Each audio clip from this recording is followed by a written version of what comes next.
Did you know that all of the energy we use comes from the sun?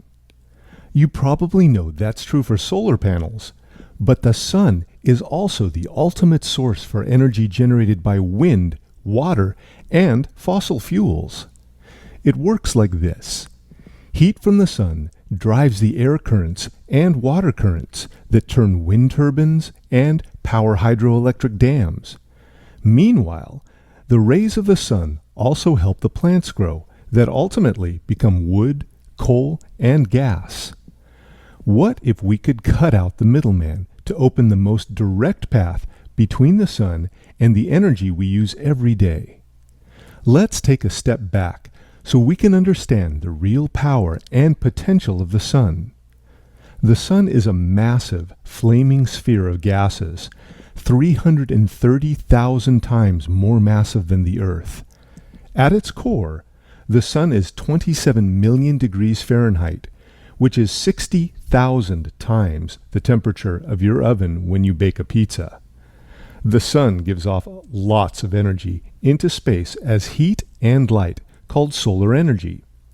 If we could capture all of the solar energy that reaches the Earth's surface, we could continuously run a 25-inch television on every square meter of the Earth and still have energy left over. Right now, we aren't using all this energy. Instead, we mostly rely on coal, oil, natural gas, and other resources. But these sources aren't renewable, which means they'll eventually run out.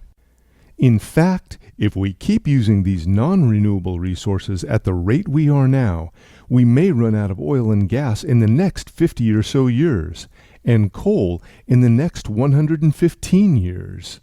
Not only are these non-renewable resources going to run out, they're also polluting our planet and contributing to climate change.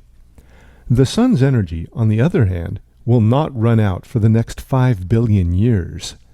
That makes it a renewable resource. Other renewable resources, like wind and water, can also provide us with energy. But even all the energy we can get from all these sources added together is still less than 1% of the solar energy reaching the Earth.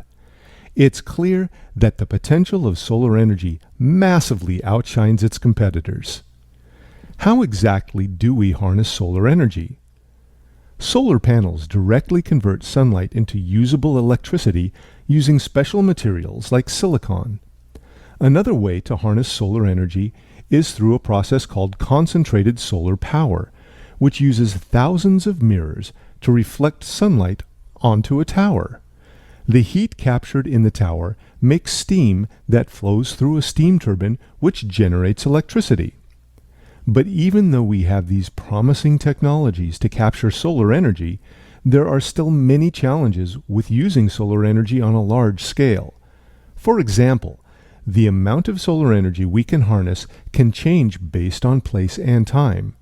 Some parts of the world get much more sun than others. Solar panels in the Sahara Desert will produce more energy than those in Seattle. But even in the sunniest places, the sunlight still isn't constant. The changing of seasons, the cycle from day to night, and even clouds in the sky can reduce the amount of available energy. To make solar energy usable when and where it's less available, we need to improve energy storage and transmission systems. Above all, we also need to make solar technologies more efficient and less expensive. Currently, less than 1% of all energy produced and used in the United States comes from solar energy. But as more researchers, private citizens, entrepreneurs, and government agencies are recognizing its amazing potential, we're moving closer to a solar-powered society every day.